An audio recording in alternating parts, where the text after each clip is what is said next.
Berger, bonjour. Merci d'être avec nous. France-Israël au Stade de France jeudi soir.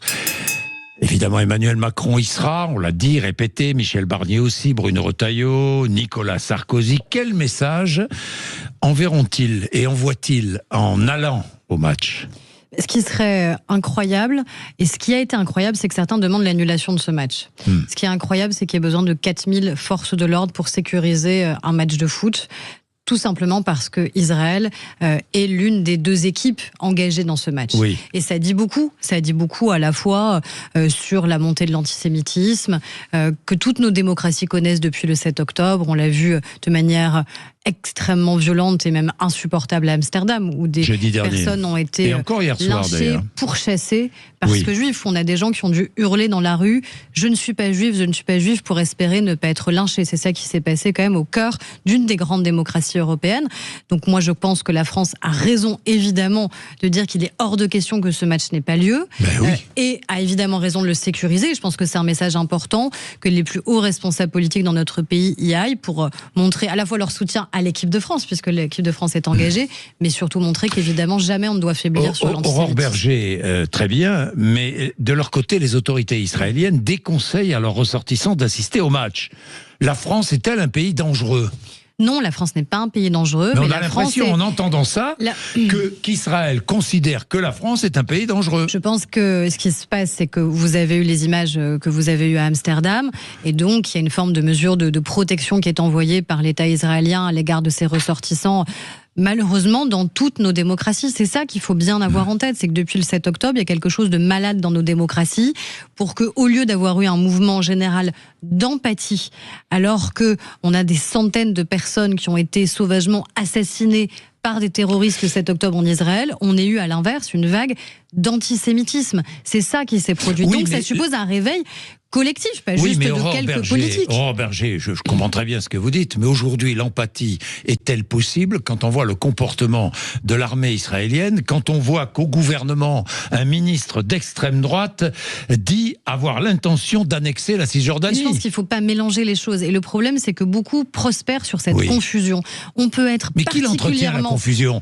Pardon, à la fois le Hamas, le Hezbollah et tous ceux qui les soutiennent, mais aussi le gouvernement israélien. Je parlais de responsables politiques ici qui entretiennent la confusion. On peut évidemment être particulièrement critique à l'égard du gouvernement de Benyamin Netanyahou. Et ceux qui sont les premiers critiques à son égard, ce sont les Israéliens. Les Israéliens qui manifestent, qui se mobilisent, qui veulent des élections anticipées. Oh, c'est beaucoup plus compliqué que ça. Il l'avait, avant le 7 octobre, fait renoncer à des réformes politiques, notamment sur la question de l'indépendance de la justice. Donc les premiers à s'opposer finalement à lui, ce sont les Israéliens. Et donc on peut avoir toute la critique que l'on souhaite. On est totalement libre de critiquer un gouvernement. Mais là où il y a toujours une différence, une singularité qui persiste vis-à-vis d'Israël, c'est que certains en viennent à délégitimer son existence même. Et c'est là où ça devient antisémite. Et c'est là où il faut que nous, on se dresse. Regardez la situation des femmes en Iran. Regardez la situation des femmes en Afghanistan. Je n'entends personne dire il faudrait rayer ces États de la carte. On critique des gouvernements. On critique l'islamisme. On critique la manière avec laquelle ces femmes se retrouvent dans des situations épouvantables. Ça ne dit pas pour autant qu'on veuille, encore une fois, rayer ces États de la carte. Donc cette obsession de certains à vouloir de matin, midi et soir parler d'Israël, évidemment qu'elle confine à l'antisémitisme. Israël Forever, ce forum qui est organisé demain à l'initiative d'une association juive, ce forum est-il le bienvenu avec des intervenants et notamment par vidéo Monsieur Smotrich, justement, ministre d'extrême droite israélien qui veut annexer les territoires palestiniens. Est-ce que c'est bien ? Est-ce que ce n'est pas, parallèlement, il y aura aussi une manifestation pro-palestinienne ailleurs dans Paris ? On va faire en sorte, le préfet de police va faire en sorte que les deux manifestations ne se rencontrent pas, mais est-ce que moi, j'ai entendu beaucoup de Français nous dire on en a assez de l'importation de ce conflit du Proche-Orient dans notre pays. Mais qui l'importe ? Qui a importé ce conflit matin, midi et soir pendant la campagne des Européennes, si ce n'est la France insoumise ? Qui a considéré que c'était un slogan de campagne ? Donc, encore une fois, on peut être extrêmement critiques à l'égard du gouvernement israélien. Et moi aussi, je suis évidemment très critique par rapport à eux, notamment par rapport à l'entrée de l'extrême droite au cœur de ce gouvernement. Mais ça ne veut pas dire que pour autant, je ne suis pas capable d'empathie vis-à-vis des Israéliens qui ont été touchés dans leur chair par les attentats terroristes. Moi, je me suis rendue en Israël, là, pour commémorer les attentats. Et quand vous vous rendez sur le lieu du festival, quand vous voyez ces familles endeuillés par centaines. Quand vous voyez ces visages de gens plus jeunes que moi, qui avaient 20 ans à peine et qui venaient juste à un festival pour danser et qui ont été pris pour cible par des gens qui ne leur ont laissé aucune chance, qui ont juste voulu les exterminer, les tuer, qui ont violé de manière systématique les femmes. Comment c'est possible, quand on est juste empreint d'humanité, qu'on n'ait pas d'empathie? Et il faut distinguer les deux, évidemment, encore une fois, l'empathie à l'égard d'un peuple qui souffre dans sa chair, qui compte encore des otages qu'il espère voir sortir, deux de nos compatriotes qui sont encore retenus en otage, et la critique politique à l'égard du gouvernement israélien. Si on n'est pas capable de faire la différence, alors ça c'est un vrai problème. Certains disent Israël se bat pour l'Europe, vous le pensez ? En tout cas, je crois qu'Israël fait face à l'islamisme, fait face au terrorisme. Personne ne peut dire le contraire. Et nous aussi, on fait face à l'islamisme. Et nous aussi, on a dû faire face au terrorisme. Nous avons commémoré il y a peu de temps l'assassinat de deux de nos enseignants. Et demain, 13 novembre. Et demain, le 13 novembre. Donc vous voyez bien que malheureusement, il doit y avoir un front commun de nos démocraties, des démocraties occidentales en particulier, qui sont confrontées au terrorisme islamiste. Bien, Aurore Berger, le 11 novembre, doit-il rester férié? Je vous dis ça parce que je me souviens, en 2019, vous avez proposé que ce jour ne soit plus férié. On avait fait une proposition collective qui était de dire comment on fait pour travailler plus dans notre pays et pour garantir que le fait de travailler plus puisse financer la protection sociale qui est la nôtre. C'est ça qu'il faut avoir en tête, c'est-à-dire qu'on a une protection sociale assez exceptionnelle dans notre pays qui protège des aléas. Et comment on la finance? Comment on la finance à partir du moment où on est de moins en moins d'actifs, de plus en plus de retraités. Entre-temps, on a fait une réforme structurelle qui est la réforme des retraites. On a demandé un effort important à ceux qui travaillent dans notre pays, c'est-à-dire de travailler plus longtemps pour garantir les retraites, à la fois de nos retraités actuels et puis des futurs retraités. Donc je ne sais pas s'il faut aller au-delà aujourd'hui, parce que je crois qu'on a déjà demandé un effort très conséquent à ceux qui travaillent. Est-ce que le 11 novembre doit rester férié? Pour l'instant, je dirais oui, parce que, encore une fois, cette réforme structurelle... Vous avez changé d'avis, alors? Entre-temps, on a fait la réforme des retraites. Oui, je comprends. On a fait la réforme des retraites, qui est une réforme structurelle extrêmement importante. Ce que je ne veux pas, c'est qu'on détricote la réforme des retraites. Parce que ceux qui disent aux Français, on peut travailler moins et vivre mieux et gagner plus, mentent aux Français de manière évidente, malheureusement. À propos des retraites, Laurent Wauquiez expliquait hier soir sur TF1 qu'il avait obtenu du gouvernement une revalorisation des retraites dès le 1er janvier. Alors attention, 50%, revaloriser 50% de l'inflation. Ça fait à peu près 0,6% de revalorisation dès le 1er janvier. Et il y aura une revalorisation à 100% pour les retraites les plus modestes à partir du 1er juillet. Dites-moi, c'est Laurent Wauquiez, le Premier ministre de la France maintenant? Il faut poser la question à Michel Barnier. Pour moi, il n'y a qu'un Premier ministre et c'est vrai que ça aurait dû être à lui ou au gouvernement de faire cette annonce. N'est-ce pas incongru? Si, je pense que ça ajoute à une forme de confusion quand vous avez le président d'un groupe parlementaire qui fait une annonce à la place du gouvernement. Oui, je trouve que c'est incongru. Mais qui gouverne? Écoutez, on est normalement une coalition. Et donc, dans une coalition, oui, je le dis de manière très, très ferme aussi ce matin, parce que dans une coalition, ça veut dire que toutes les composantes de cette coalition doivent être écoutées et doivent être respectées. Que ce soit mon groupe, Ensemble pour la République, que ce soit le Modem, que ce soit Horizon, et que ce soit les Républicains. Nous, on dit au gouvernement une chose depuis le début, c'est qu'on ne veut pas augmenter le coût du travail dans notre pays. Et quand je vois les risques de plans sociaux, les risques sur l'emploi industriel, alors que depuis 7 ans, on a recréé de l'emploi industriel, on a réindustrialisé le pays, je pense que ce serait une folie d'augmenter le coût du travail. Mais c'est une folie, non? De revaloriser déjà les retraites dès le 1er janvier, alors que le gouvernement essaie péniblement de boucler un budget et cherche des économies partout. Ce que je sais, c'est que ça coûte... Est-ce une erreur? En tout cas, ce qui est certain, c'est que ça va coûter près d'1 milliard d'euros C'est 1 une milliard erreur d'euros. ou pas, Aurore Berger, Ça vous dépend étiez quels sont. contre. Oui, parce que je crois que c'est légitime, encore une fois, à partir du moment où on a demandé un effort important à ceux qui travaillent, Oui. de dire qu'il fallait aussi que chacun puisse contribuer tout en protégeant les plus fragiles. Puisque vous savez qu'on a le minimum vieillesse, l'ASPA, Oui, bien sûr. qui là, comme les minima sociaux, sera revalorisé au 1er janvier, et que grâce à la réforme des retraites, on a permis d'augmenter les petites pensions de retraite, et là, c'est pas rien, c'est en moyenne 700 € par an pour ceux qui ont une petite retraite. 700 € par an, ça fait la différence. Donc, moi, je considérais que les retraités les plus fragiles, ceux qui ont besoin de la solidarité nationale, étaient déjà protégés, et que décaler de 6 mois uniquement une revalorisation me paraissait... C'est une erreur. Donc. En tout cas, ça me paraissait raisonnable comme proposition. Ce qui me paraît déraisonnable comme proposition, ce serait de supprimer les allègements de charges, parce que là, ça veut dire quoi? Ça veut dire que les TPE, les PME, les entreprises qui créent de l'emploi dans notre pays seraient directement impactées. Et donc, qu'est-ce qui se passe? Quelles qu'en seraient les conséquences? Vous allez moins recruter, vous allez peut-être hésiter avant de revenir installer ou relocaliser votre emploi, vos entreprises en France. Donc, moi, je pense qu'il faut que le gouvernement nous entende sur ce point.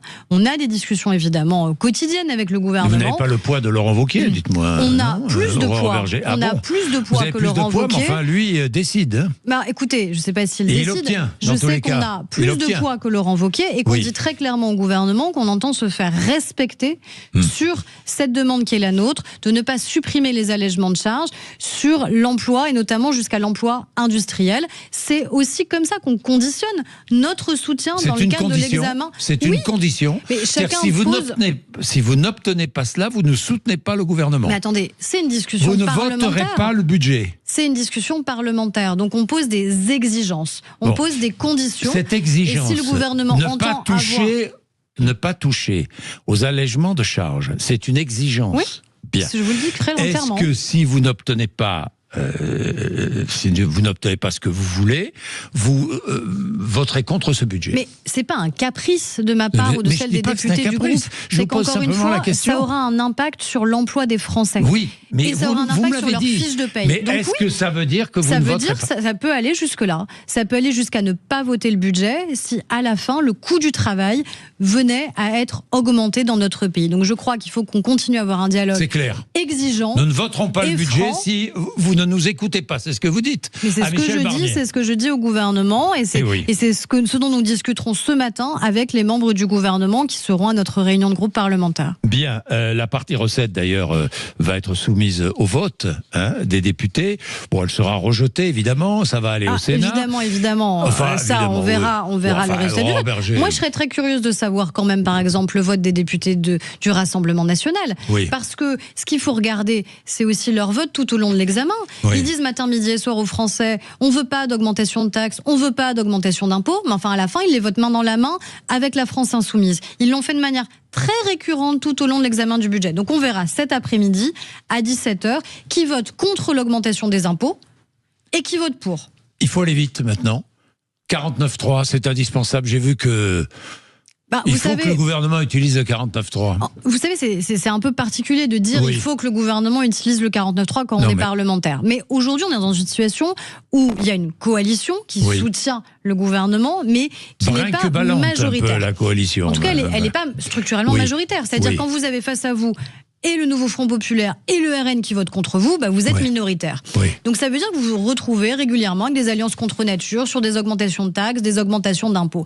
Et c'est vrai qu'il faut du courage, comme on a eu Elisabeth Borne pour monter à la tribune de l'Assemblée et pour dire oui, j'engage la confiance du gouvernement, parce que ça n'est pas confortable, ça n'est pas agréable, c'est même difficile, c'est même brutal en fait, et ça a été parfois vécu comme ça par les Français. Mais à la fin, on a besoin d'un budget pour fonctionner, et on n'a pas besoin d'avoir la démonstration du populisme ou de la démagogie matin, midi et soir, et de la gauche et de l'extrême droite sur ces sujets-là. Pour être efficace, il faut absolument que le 49.3 soit utilisé. Il faut voter contre cet après-midi, et j'invite tous les Français à regarder précisément qui votera pour et qui votera contre. Parce que ceux qui votent pour sont ceux qui veulent des impôts supplémentaires et des taxes supplémentaires, et donc une baisse du pouvoir d'achat des Français. Je rappelle que le vote portera sur le budget réécrit par les députés de l'Assemblée nationale. Largement réécrit. Aurore Berger, la colère sociale est en train de monter. Vous la sentez venir, cette colère sociale. On la voit. Je parle même pas de la SNCF qui prévoit une grève à partir du 11 décembre illimitée. C'est la traditionnelle grève de Noël. Qu'en dites-vous ? C'est pas à moi de statuer sur le sujet. Moi, je persiste à penser qu'encore une fois, la grève devrait être systématiquement l'ultime recours et pas le premier des recours. Ouais. Et c'est vrai que c'est quelque chose qui est malheureusement trop typiquement français de considérer que ça doit être le premier recours. Est-ce qu'il faut déterminer des jours précis pendant lesquels il ne serait pas possible de faire grève ? Non, je crois pas à ça, parce que je pense que ce serait vu comme une provocation par beaucoup de salariés dans notre pays, que ce serait sans doute pas très efficace. Ce que je veux, c'est garantir le service minimum auquel les Français ont droit et qui est dans la loi, sans doute l'étendre, par exemple au secteur aérien, parce qu'on a aussi des Français qui n'ont pas d'autre choix. Je pense aux Français qui ont de la famille en Outre-mer, que de prendre à un moment ce moyen de transport pour pouvoir se retrouver, notamment au moment des fêtes. Donc je pense qu'il y a sans doute fait d'élargir le service minimum pour garantir encore une fois que les Français puissent travailler ou dans certains moments précis, puissent aussi se retrouver en famille, ce qui est aussi quelque chose de très important dans nos vies. Surtaxe sur le transport aérien, grève jeudi des pilotes de ligne, il la faut cette surtaxe, elle est indispensable ? En tout cas, il va falloir trouver des économies, ça c'est une certitude. Et donc des économies, ça fait toujours un peu mal quand on doit les trouver, quand on doit les rechercher. Et ça fait rarement consensus, y compris à l'Assemblée nationale, quand on propose des pistes d'économie. Après, oui, je pense qu'il faut tenir. On ne peut pas céder sur toutes les pistes d'économie qui sont envisagées. Aurore Berger, la France doit-elle s'opposer par tous les moyens à l'accord de libre-échange Union européenne-Mercosur ? On l'a dit très clairement, et le président de la République d'ailleurs a été le premier à dire son opposition à ce traité. La France va tenir bon ? Mais il faut que la France tienne bon. Mais encore une fois, la question, elle n'est pas être pour ou contre en principe des accords de libre-échange. Il faut regarder. C'est pas une question de principe, c'est une question de réalité. Alors, il y en a qui posent des questions de principe, notamment à gauche, en disant tout accord de libre-échange, on s'y oppose. Non, il y a des accords de libre-échange qui sont bons, d'abord pour nos entreprises, pour nos industries. L'accord du Mercosur, il serait très défavorable, notamment pour le monde agricole. Et donc, c'est pour moi une raison suffisante, encore une fois, pour s'y opposer, parce qu'on a un monde agricole qui est fragile aujourd'hui, alors qu'on a un enjeu majeur de souveraineté alimentaire. On a l'agriculture qui est la plus durable et la plus saine au monde. C'est une fierté immense. Donc cette économie-là, parce que l'agriculture c'est aussi un secteur économique majeur, évidemment doit pouvoir se protéger, d'autant plus qu'on a, vous le savez, des inquiétudes fortes après la réélection de Donald Trump sur la question de nos exportations. Est-ce qu'il y aura des droits de douane supplémentaires ? Est-ce que ça va coûter plus cher d'exporter, notamment nos spiritueux par exemple ? La Chine a augmenté un certain nombre de ses droits de douane, donc il y a ces inquiétudes qui existent à travers le monde. Donc il ne faut pas ajouter des accords qui, encore une fois, viendraient pénaliser nos industries, nos entreprises, notre secteur agricole. L'Allemagne et l'Espagne font pression. La France résistera, si je comprends bien. Nous verrons bien ce que va décider le gouvernement. Je vais terminer avec cette proposition de loi du sénateur communiste Yann Brossat, qui voudrait permettre aux villes d'interdire la circulation des véhicules de plus d'1,8 tonne, et notamment les gros SUV. Vous en pensez quoi de ça ? Écoutez, je pense que déjà, c'est pas aux villes d'avoir cette prérogative. Vous imaginez demain avoir une espèce de France gruyère où certaines villes décideraient de qui peut passer, qui ne peut pas passer. Je vois pas bien comment ça peut fonctionner. Ce qu'il faut, c'est surtout qu'on accélère sur la décarbonation du secteur automobile. C'est ça notre enjeu. C'est comment faire en sorte qu'à un moment, la règle, ce soit non pas la taille ou le poids de nos véhicules, mais l'énergie qui permet que nos véhicules avancent. Tout simplement, et faire en sorte que ces véhicules soient accessibles au plus grand nombre. On doit pas revenir sur 2035, la fin des voitures thermiques. Je pense que si vous mettez jamais une date butoir, il n'y a jamais rien qui se passe. Par contre, il faut garantir que nos constructeurs y travaillent d'arrache-pied, garantir l'innovation. Donc ça passe aussi par le fait de ne pas alourdir le coût du travail, notamment, pas alourdir le coût dans notre industrie. Et c'est là qu'on peut créer des emplois. Il ne faut pas mentir aux Français. Il y a des emplois qui vont se transformer, il y a des emplois qui vont disparaître, mais il y a d'autres emplois industriels qui vont être créés. Les inquiétudes sont grandes. Oui, mais Stellantis, dans le même temps, a annoncé par exemple à Sochaux 450 créations d'emplois sur justement le véhicule de demain. Donc c'est comme ça que vous arrivez à recréer de l'emploi. C'est pas en étant sur des métiers qui malheureusement sont en train progressivement de s'étioler, c'est en allant vers des emplois peut-être mieux qualifiés ou en tout cas nouveaux, notamment sur toute l'industrie verte, l'industrie décarbonée. Merci Aurore Berger, 8h56. Merci d'être venu nous voir, 8h56. Vous êtes sur Sud Radio.